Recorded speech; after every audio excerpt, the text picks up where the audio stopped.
The Weatherspoons Chronicles Volume 4, Stouts, Steaks, Synergy. Chapter 1. The Synergy of the Pitted Glass. The air inside the Sir Lance A. Boyle public house did not merely exist, it hung. It was a thick, volatile atmosphere woven from the sharp tang of cheap malt vinegar, ancient carpet dampness, and the electric undertone of imminent disaster. It was precisely 6:45 p.m. on a Friday, the calm before the inevitable storm known across the nation's hospitality sector as Curry Club. Behind the dark mahogany bar, Luke stood hunched over a pint glass like an obscure craftsman tending to a sacred artifact. His mouth was opened wide against the glass rim, emitting a heavy, humid huff. Ha!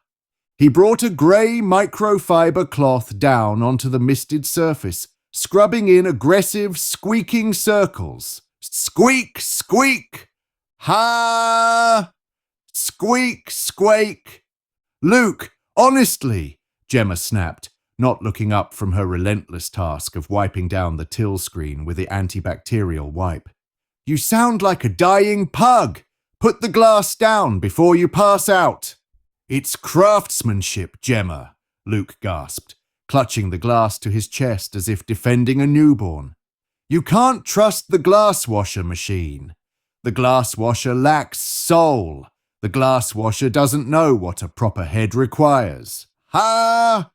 Beside him, Adam was leaning against the ice well, his thumb flying across the glass of his smartphone with manic intensity.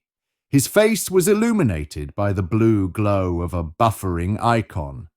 Speaking of machines lacking soul, Adam muttered, his voice dripping with modern agony. Has anyone seen the Wi-Fi signal? I'm trying to load a video of a badger fighting a lawnmower, and it's buffering at the critical moment. Adam! Forget the badger! Simone shouted from the end of the well. She was aggressively hurling handfuls of cheap, tinny cutlery into a tall plastic cylinder with a deafening metal clatter. She paused, holding up a piece of metal that resembled a miniature silver horseshoe. Look at this spoon. It's bent. How do you bend a spoon like this? Who comes in here with that kind of jaw strength? Sammy, who was leaning casually against the brass footrail while doing absolutely nothing with remarkable skill, didn't even open his eyes.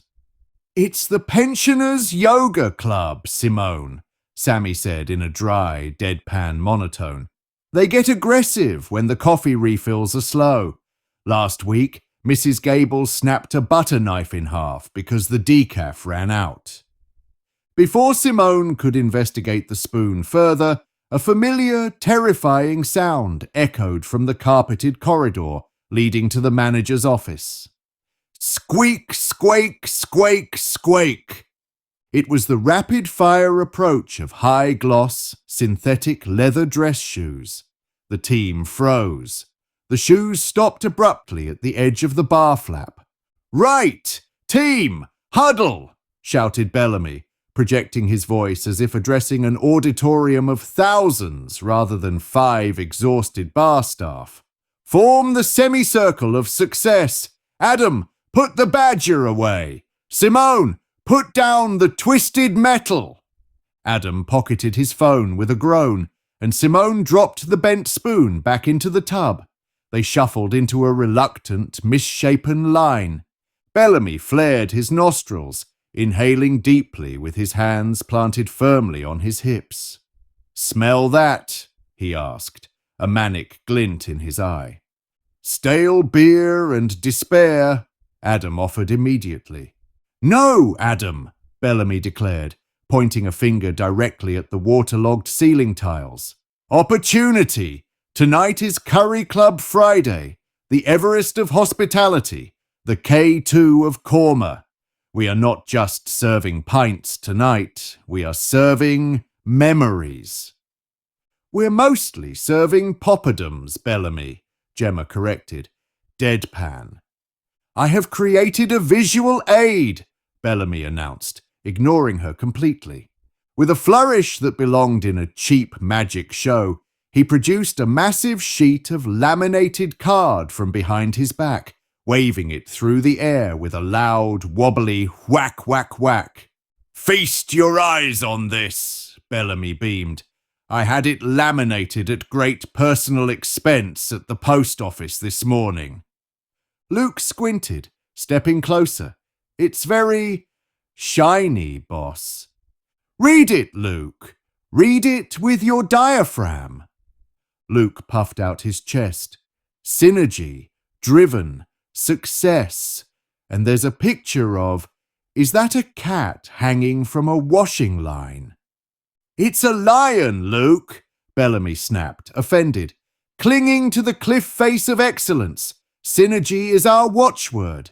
Now, icebreaker time, quick fire. Give me a word that embodies your spirit tonight. Simone, go!" "Panic," Simone spat out instantly. "Adrenaline, I'll take it." Bellamy cheered. "Sammy?" "Invisible," Sammy replied, staring into the middle distance. "Stealth! Good!" Bellamy clapped. "Adam?" "Underpaid." Bellamy let out a sharp, forced laugh that sounded like a squeaking brake pad. "Ha ha! Humble, I love it. My word is electric, because I, Bellamy, have personally repaired the ice machine." Gemma raised an eyebrow. "You plugged it in?" "I re-established the electrical connection, Gemma. Semantics," Bellamy barked, waving his hand dismissively. "Now, before the hordes descend, I want you to remember, the Weatherspoon's difference is the human element. Luke, if you see a man with a mustache, compliment it." "What if it's a woman with a mustache?" Luke asked earnestly. Bellamy paused for a fraction of a second. "Then compliment her. Brave commitment to facial texture. Improvisation, Luke. That is the jazz of bar work, speaking of jazz." Bellamy slammed a heavy, rubberized speaker down onto the counter. A high-pitched tone echoed as his phone synced, bloop bleep, and immediately the thin, excruciatingly high-pitched whine of panpipes filled the air. Simone covered her ears. "Oh, God! My ears! What is that?" "This is the Ambiance Station," Bellamy announced proudly. "Motivational Peruvian panpipes. It stimulates the thirst receptors in the inner ear." Before anyone could smash the speaker, a harsh electric buzz cut through the panpipes, followed by the frantic, metallic ringing of the pass bell from the kitchen. "Ding, ding, ding, ding, ding!" "Bellamy, turn off the pipes!" Gemma yelled, pointing toward the heavy wooden double doors at the front entrance. "The doors are opening!" With a sound like a failing dam wall giving way, the front doors burst open.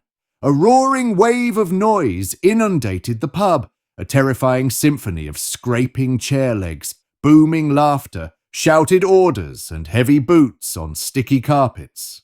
The Friday Night Curry Club had arrived. Chapter 2. The Milk and the Machine. An hour had passed, but time inside the Sir Lance A. Boyle had ceased to have any real meaning. The ambient noise was no longer background chatter. It was a physical wall of sound that vibrated the draft towers. The air smelled overwhelmingly of tikka masala, spilled cider, and wet denim. Simone was leaning halfway across the pass, her hair sticking to her forehead, shouting at the top of her lungs, "Sammy! Where is table 72? Sammy, ducking under a flying paper napkin near the glass washer, pointed toward the back aisle near the facilities. "It's the Stag, dressed as traffic cones, by the toilets." "They want more milk!" Simone yelled back, cradling 3 silver milk jugs against her apron. "Why do they want so much milk?" "Don't ask questions you don't want the answers to," Sammy bellowed before vanishing behind a stack of clean pint glasses. At till 2, Gemma was rapidly hammering her fingers against the touchscreen. Beep, boop, ka-ching! She punched the screen again. Beep, boop, error. Adam! Gemma shouted, her voice tight with rising panic. The till is frozen. It won't recognize the existence of mushy peas. Adam leaned over from till 1, barely glancing up from his own transaction. Turn it off and on again. I can't, Gemma hissed, glaring at the red-faced man standing in front of her. A man is waving a £10 note in my face like he's trying to hypnotize me. Look into his eyes, Adam shouted back. Assert dominance. Before Gemma could attempt hypnosis, the rapid squeak of Bellamy's shoes signaled the arrival of management. Bellamy squeezed himself into the gap between the tills, his hair slightly dishevelled, his eyes wide with a mixture of terror and theatrical confidence. Do not fear, Bellamy declared, puffing his chest out. The captain is on the bridge. I shall handle the beverages. Luke, step aside from the ale pumps. You lack the finesse for the doom bar. Luke, who was currently wrestling with a tap that was gurgling like an angry volcano, happily took a step back. Be my guest, Bellamy. It's frothing like a rabid dog. It merely requires a firm masculine hand, Bellamy insisted, rolling up his sleeve cuffs with meticulous precision. Observe the Bellamy technique. It's all in the angle of entry. Bellamy grabbed the heavy wooden handle of the doom bar pump and yanked it violently backward. For a second, nothing happened. There was only a deep, ominous rumble from deep within the cellar pipes. Then came a sharp, wet hiss, followed instantly by a sound like a ruptured fire main. Whoosh! A thick, geyser-like jet of pressurized amber ale blasted out of the spout, shooting past the pint glass entirely. Good heavens! Bellamy sputtered, his face immediately covered in a fine layer of bitter foam. It's aggressive! It's hitting the ceiling, Bellamy! Adam screamed, ducking under the counter as a shower of beer rained down over the bar tops. It's aerating! Bellamy yelled over the deafening hiss of liquid, blindingly wiping foam from his eyes. It's flavor enhancement! Get a bucket! Get several buckets! We don't have buckets! Gemma shrieked, grabbing a handful of tray liners to shield the till screen. With a desperate, athletic leap, Bellamy slammed his weight against the tap handle, shoving it shut with a loud, wet slap. The spraying ceased. A heavy, dripping silence fell over the bar staff, saved only by the distant sound of Peruvian panpipes still whining from the portable speaker. Bellamy stood there, soaked from his collar to his trousers, amber ale dripping continuously from the tip of his nose. He blinked slowly. Right, Bellamy gasped, panting hard. Well, that pint has a lot of head. We shall call it a cappuccino stout. Charge them extra. Gemma stared at him in utter disbelief. Bellamy, you look like you've been keel-hauled in a brewery. Get out of the bar. Run the food. Bellamy straightened his soaked tie with dignity. Excellent suggestion. A strategic retreat to logistics. Chapter 3. The 4 Tombstones of Meat. Behind the rubber flap doors of the kitchen, the air was a haze of grease and steam. The heat hit Bellamy like a physical slap, but he refused to let his spirit sag. He was a man of action, a leader of men. Ding! The pass bell rang sharply. The head chef, a man whose face was permanent set in a grimace of pure rage, gestured aggressively at 4 gargantuan oval-shaped ceramic platters resting on the stainless steel surface. Order up, the chef barked, his voice muffled by the kitchen extractor fan. 4 mega-mixed grills! Table 43! Bellamy stepped forward, his eyes shining through the beer residue on his face. I have this, the personal touch. He lifted a heavy wooden serving tray onto the pass. Carefully, he began sliding the massive plates onto the surface. Clunk! Clunk! Clunk! Clunk! Each plate was loaded to the structural limit of porcelain. Rump steaks, pork loins, gammon steaks, sausages, chicken breasts, black pudding, fried eggs, onion rings, grilled tomatoes, and an avalanche of chips. Bellamy hooked his fingers under the edges of the tray and lifted. His knees immediately buckled half an inch. Good Lord! Bellamy strained. His teeth gritted as his biceps quivered. These plates are hot and heavy. It's like carrying 4 tombstones made of meat. Sammy swept through the kitchen doors, carrying an armful of empty pint glasses. He took one look at Bellamy's trembling frame and paused. Use 2 hands, Bellamy, Sammy warned. Nonsense! Bellamy grunted, his face turning a dark shade of crimson as he hoisted the tray above his right shoulder. 1 hand for the tray, 1 hand to guide the way, like a waiter in Paris. Without waiting for a reply, Bellamy kicked open the double doors and pushed out into the dining area. Squeak, squeak, squeak. The wet soles of his leather shoes made a sickening noise against the worn carpet, but Bellamy pressed on, keeping his chin up and his eyes locked on his destination.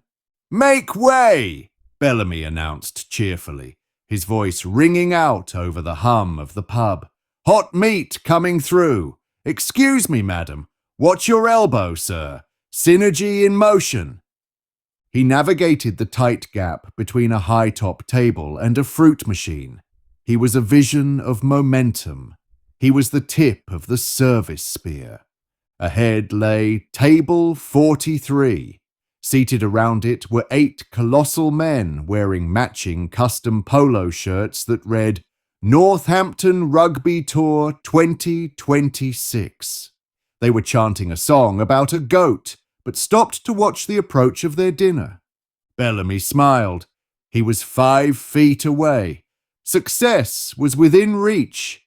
He took one more confident, energetic stride forward. He failed to account for 2 vital factors. First, the beer he had personally sprayed across the floor 20 minutes prior had migrated. Second, a stray garden pea had settled in the exact slick where the carpet met the linoleum tile of the gangway. His heel struck the pea. Screech! Time slowed to a crawling creep.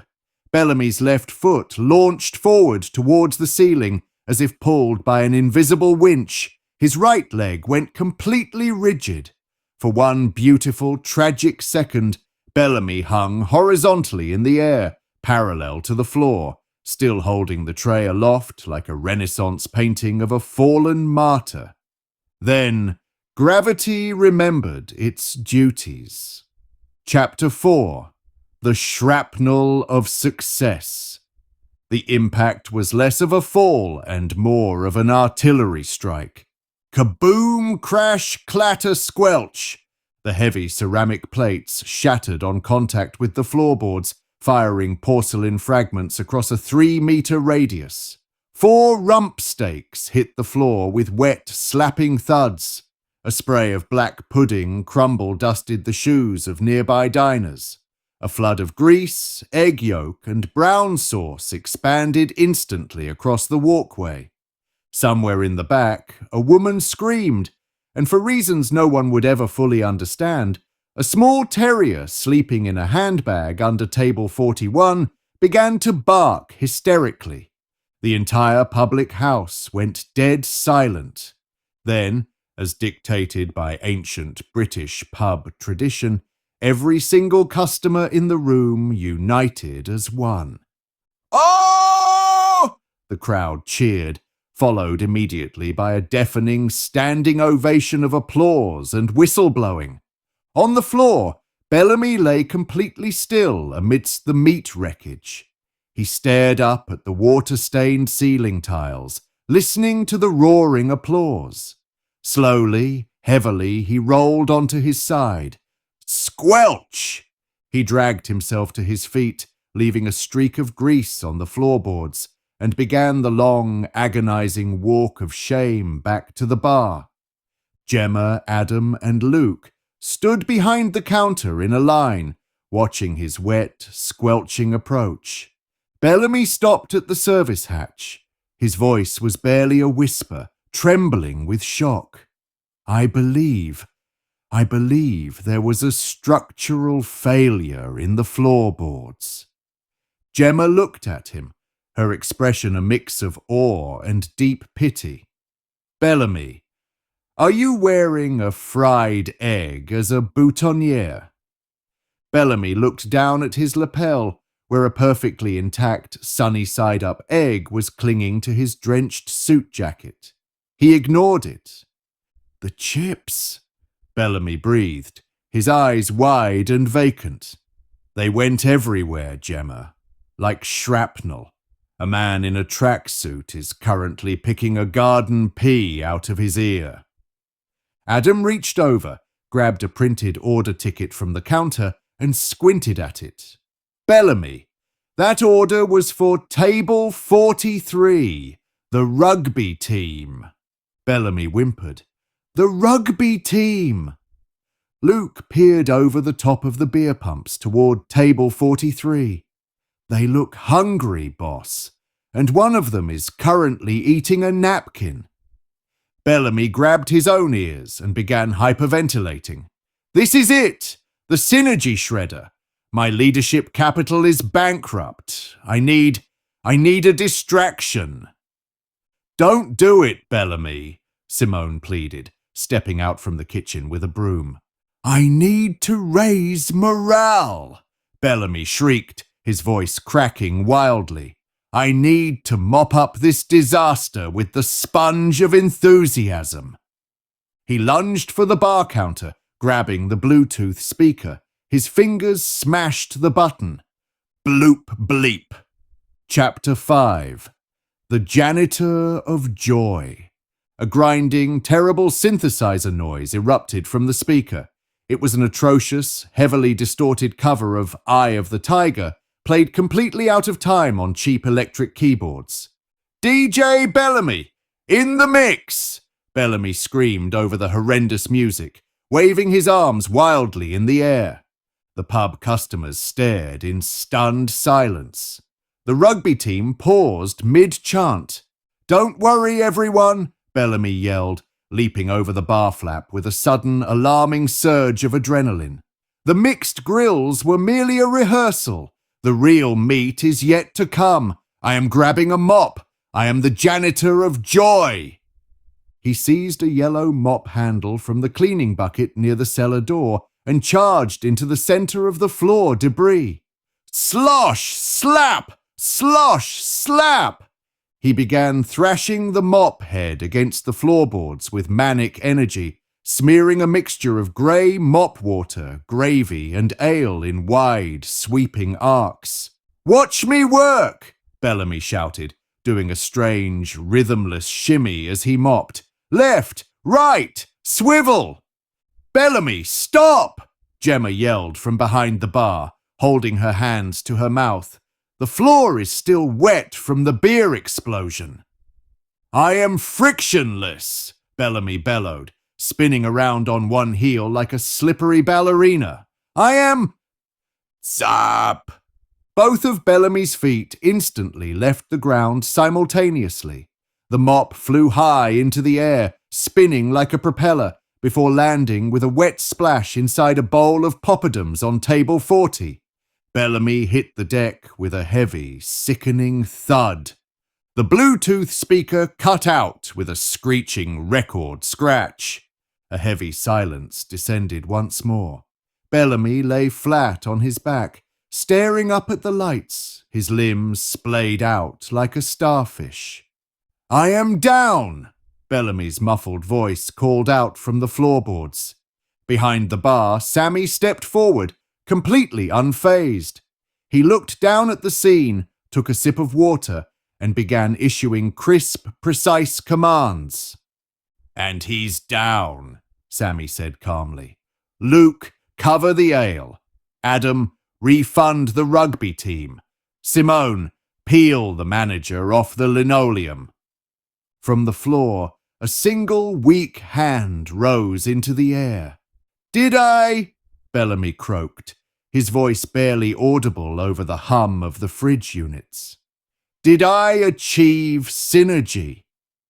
Gemma sighed, walked around the bar and leaned over him.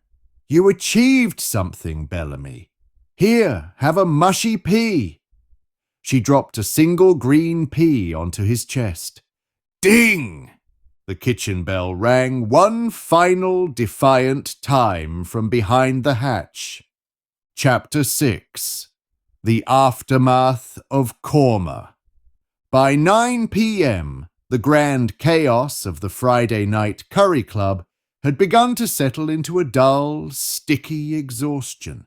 The rugby team, placated by a mountain of free garlic bread and full refunds, had departed to terrorize a local bowling alley. Bellamy was currently propped up on a high stool behind the bar, wrapped in a giant yellow high-vis jacket that Sammy had fetched from the boiler room to keep him from shivering. The fried egg was gone from his jacket, though a faint yellow ring remained on the lapel like a badge of honor.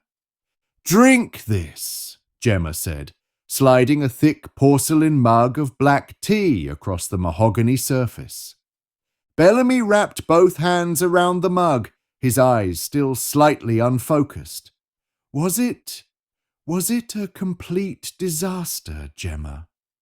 "Mechanically, yes," Gemma replied, wiping down till 1. "Financially, we broke even, mostly because Adam managed to sell 3 cappuccino stouts to a couple of art students who thought the foam was intentional." Adam proudly held up a £5 tip. "I told them it was an artisanal micro-pour. They said the vinegar notes really brought out the hop profile." "You see?" Bellamy croaked, a faint glimmer of his former delusion returning to his eye.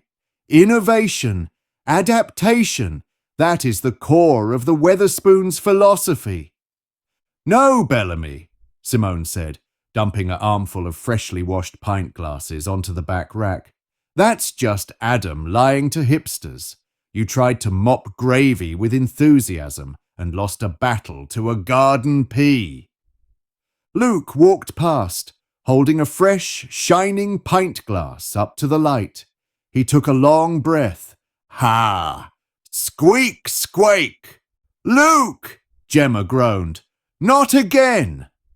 "It's a art, Gemma," Luke insisted stubbornly. "And besides, the machine is still smelling like Doom Bar cellar juice. Handcrafted is the only way forward." Bellamy took a sip of his tea, leaning back against the back bar shelving. "You know, team, as I lay there on the linoleum, looking up at the emergency exit lighting, I realized something profound."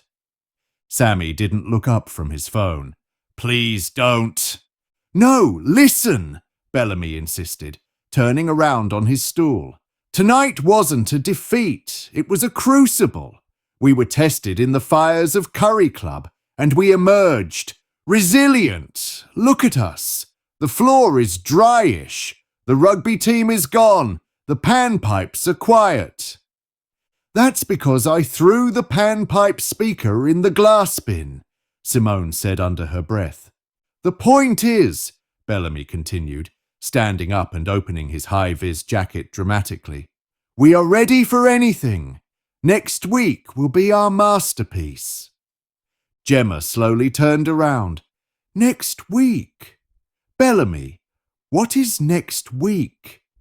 Bellamy beamed, a terrifyingly bright smile spreading across his face as he pulled a newly printed glossy flyer from his pocket.